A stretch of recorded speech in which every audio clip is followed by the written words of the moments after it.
Praise the Lord. Praise the Lord. Joby asked me to share something that happened to me in February, on February 11th, 1968. Now that's probably way before most of y'all were born, but at the time, I was serving as a United States Marine Corps infantry officer.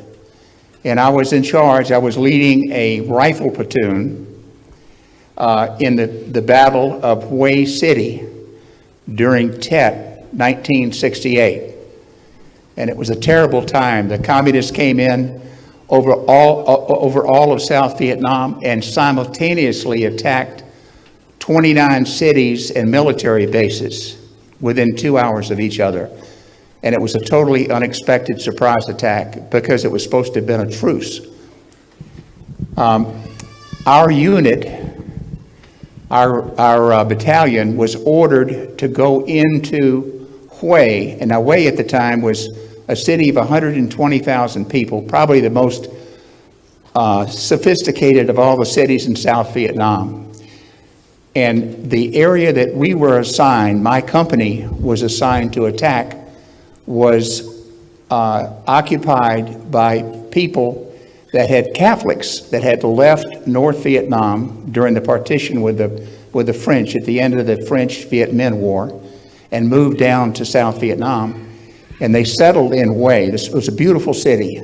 And they built a life for themselves. They built 2 beautiful churches, a hospital, a university. So these were, this neighborhood that we were ordered to clear had been a Catholic neighborhood. The communists came in overnight on the night of January 30th to 31st, 1968, and began taking these people who were Catholics and took them out.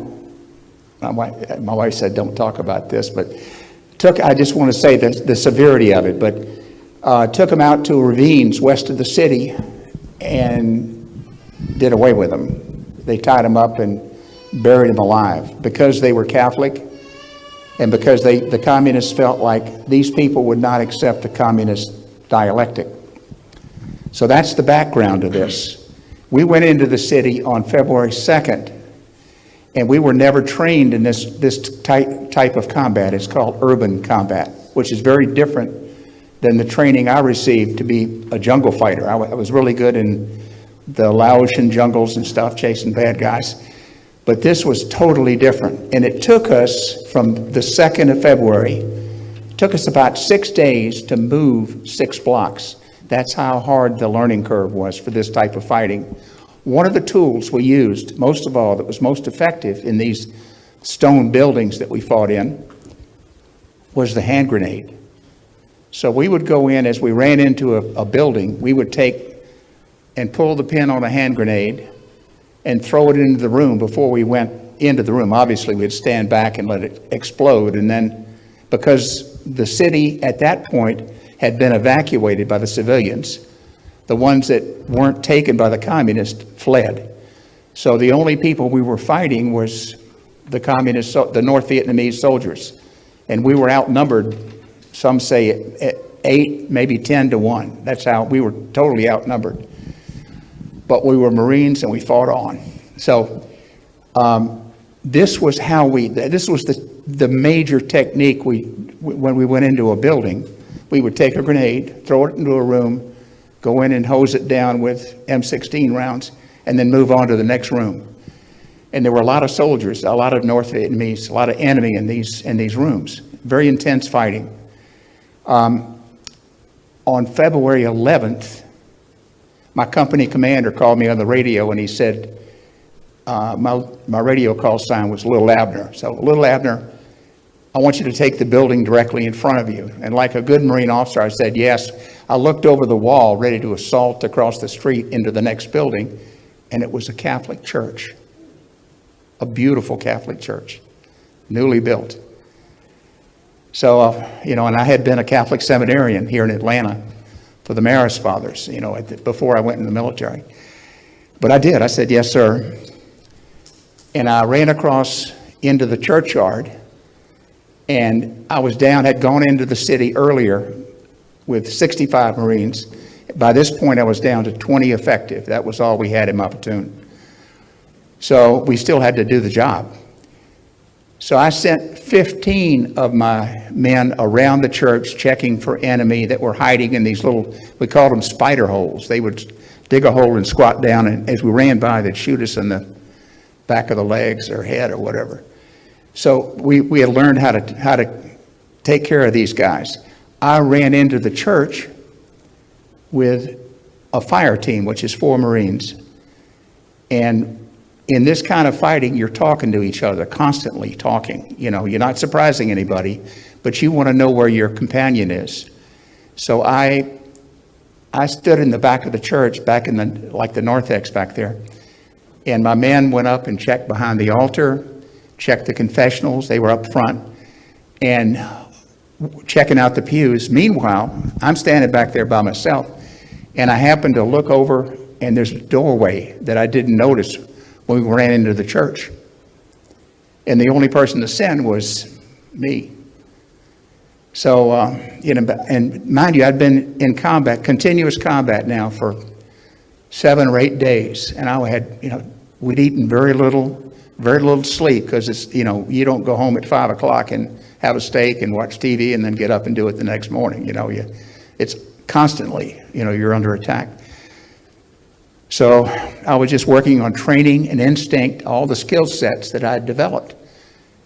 And I walked over and looked in the doorway, and there was a stairwell going down, I think, to the basement of the church. It got gloomy down there because it was about 11 o'clock in the morning. The monsoon was over us, and, we didn't have it was kind of gloomy. And I started down the stairs, and I took my M16 rifle about halfway down the stairs to the landing, put my M16 rifle underneath my arm.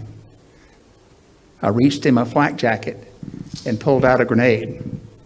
And just before I got to the landing, I stopped. And I reached and put my finger in the ring of the grenade and began to ease it out, to pull it out.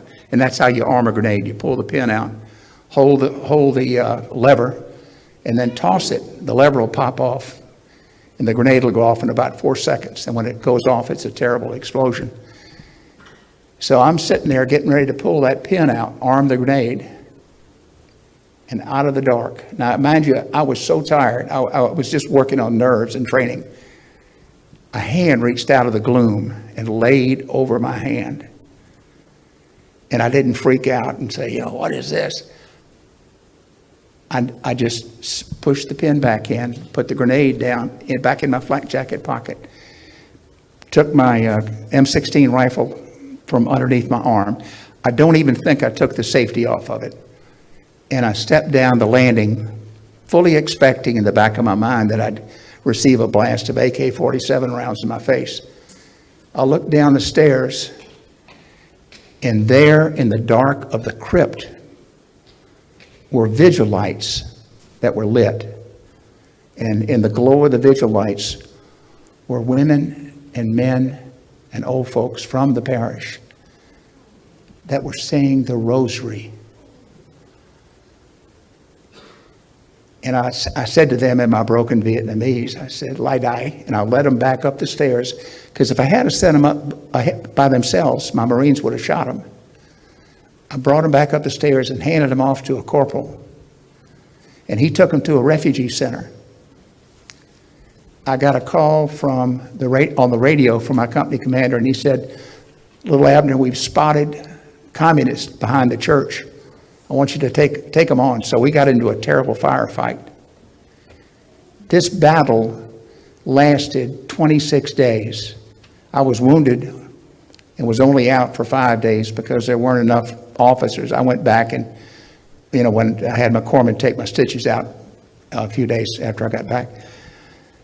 But I forgot all about this. I went back to Vietnam in 1994. This happened in 68. I went back in 94 as a tourist, walked the streets of Hue, and I was with 3 American soldiers who were there looking for MIAs.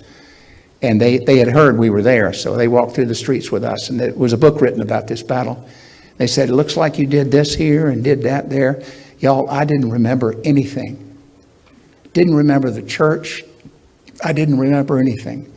I got back home after this trip to Vietnam.